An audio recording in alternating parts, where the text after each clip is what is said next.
المغرب: السيطرة على حرائق وانفجارات في المحمدي ولا ضحايا.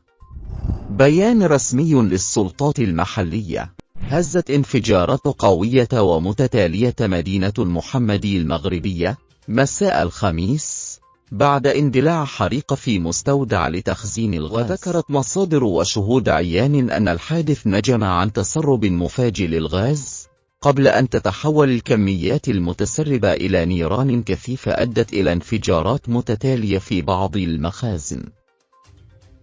الحريق اندلع نحو الساعة 6 مساء بالتوقيت المحلي بمستودع للغاز بالمدينة.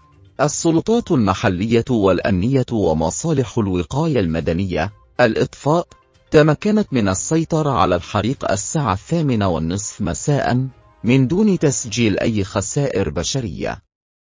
الخسائر المادية تمثلت في 5 شاحنات صهريجية من أصل 7 كانت متواجدة بعين المكان بحمولة 8 أطنان لكل واحدة منها. عملت السلطات على تأمين المنطقة المحاذية للمستودع وإخلائها من السكان تحسباً